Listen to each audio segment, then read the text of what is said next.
Heho Pop, gengs!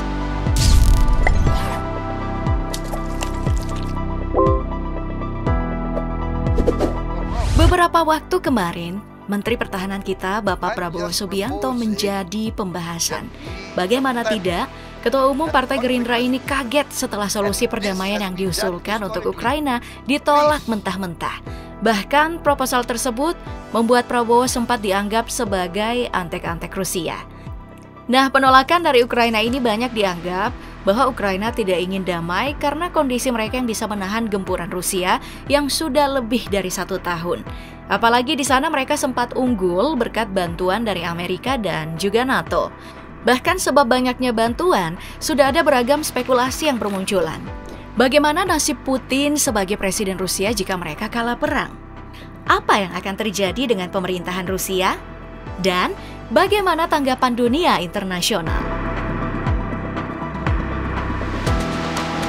Untuk membahas lebih jauh nasib Presiden Rusia jika saja mereka kalah oleh Ukraina, bisa kita mulai dengan melihat potensi terjadinya kekalahan bagi negeri beruang merah. Dalam beberapa waktu terakhir, dunia sempat heboh setelah konflik internal di Rusia pecah. Konflik ini disebabkan oleh serangan Wagner yang merupakan tentara bayaran milik Rusia sendiri. Alasan penyerangan ini disebabkan Wagner merasa diserang oleh tentara Rusia di kamp pertahanan mereka. Dan juga selama perang di Ukraina, tentara Wagner lah yang banyak jadi korban.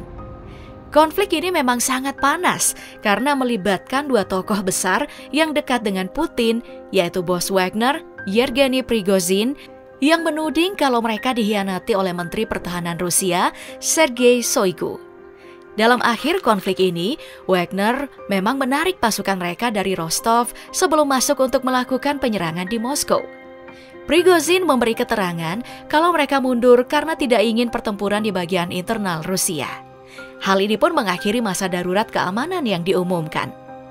Setelah pemberontakan tentara Wagner, Putin sebagai presiden jelas naik pitam dan langsung mengeluarkan surat penangkapan untuk Prigozhin dan dilanjutkan dengan pengasingan tentara Wagner ke Belarus.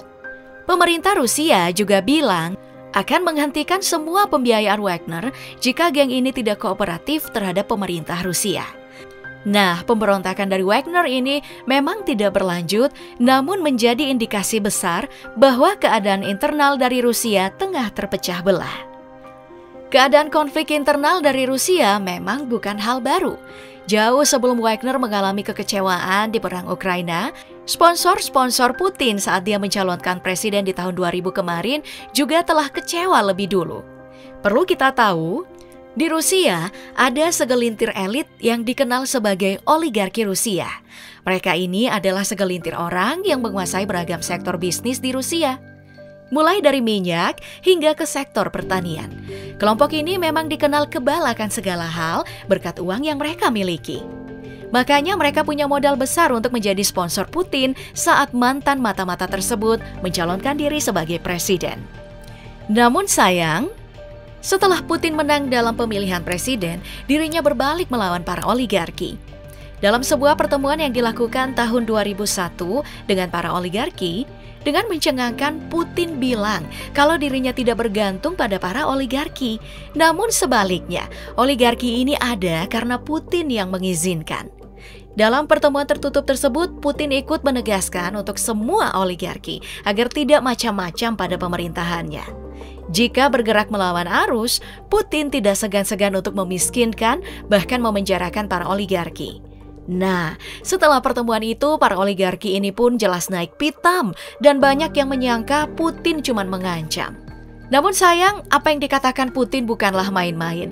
Karena sejak dia menjabat sudah ada banyak kelompok-kelompok oligarki yang dia miskinkan dan juga penjarakan. Setelah penyerangan Rusia ke Ukraina, hal lebih mencekam juga terjadi, di mana ada 23 kematian misterius terjadi pada kelompok oligarki Rusia. Kasus kematian ini menjadi mencengangkan karena kelompok super kaya ini jelas punya bodyguard dan juga dokter yang bisa diandalkan. Dalam konfliknya bersama kelompok oligarki, Putin punya manuver menarik dengan membentuk sebuah kelompok kecil bernama Siloviki. Jumlah orang yang ada dalam grup ini cuma sekitar selusin atau 12 orang. Jika membandingkan dengan jumlah oligarki yang diperkirakan mencapai 400 orang. Siloviki ini hanya 0,03% dari bagian oligarki. Sebagai kelompok yang ditunjuk langsung oleh Putin, Siloviki punya privilege luar biasa karena bisa memberi saran bahkan mengkritik tindakan sang presiden. Belum lagi soal privilege bisnis dari Siloviki. Orang-orang ini dikenal menjadi tokoh super kaya di Rusia. Makanya, semua orang yang masuk dalam grup ini dikenal setia sampai akhir dengan Putin. Kesetiaan ini juga datang dari background para Siloviki yang tidak jauh dari tentara, polisi, dan mata-mata. Di mana 3 profesi ini adalah apa yang dikuasai Putin secara penuh.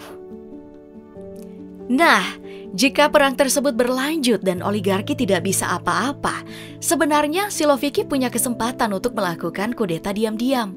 Kudeta ini bisa terjadi karena dorongan masyarakat luas kepada Siloviki. Perlu diketahui, sejak perang dengan Ukraina, publik Rusia banyak yang mengalami kehidupan jauh dari kata normal.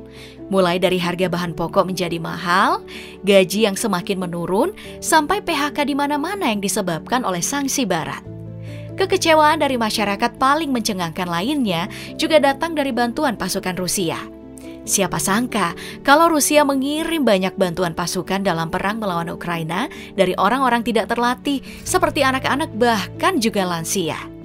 Selain anak-anak dan juga lansia, isu pemaksaan jadi bantuan pasukan ini juga menyenggol kehadiran imigran. Sebab ada beberapa imigran yang dipaksa untuk ikut dalam konflik tersebut seperti yang banyak diberitakan. Nah, sebab fakta ini, ada banyak dari warga Rusia yang melarikan diri karena tidak ingin dipaksa ikut berperang.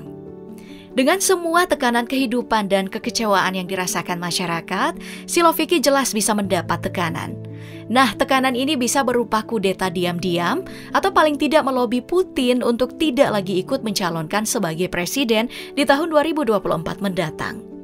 Sebagai ganti tidak mencalonkan, Putin dijamin kebebasannya dengan akses pada harta bersihnya yang mencapai 200 miliar US dollar atau sekitar 3 triliun rupiah. Dengan uang sebanyak ini, Putin bisa menghabiskan hidupnya dengan nyaman. Entah itu di negara-negara maju atau mau jadi turis di Labuan Bajo seumur hidup juga bisa. Namun, jika Putin tetap kekeh maju jadi presiden lagi dan kudeta terjadi, bakal ada mimpi buruk yang terjadi. Untuk Putin, mimpi buruk yang paling besarnya jelas jadi buronan negara dan cuman bisa lari ke negara sekutu seperti Venezuela, Iran, dan Cina. Nah, untuk seluruh dunia, mimpi buruknya bisa jadi Putin yang kehabisan akal akan meluncurkan senjata nuklir taktisnya ke hadapan musuh miliknya. Dengan hulu ledak nuklir yang mencapai 5.977, Putin jelas bisa memicu kiamat kecil yang tidak diinginkan semua orang. Namun semoga saja doa kita prediksi nuklir ini gak pernah terjadi dan bulan depan dunia udah aman. Sebab hidup makin berat kalau Ukraina dan Rusia belum selesai perang. Baiklah, itu dia video kita kali ini. Sampai jumpa di video berikutnya. Bye!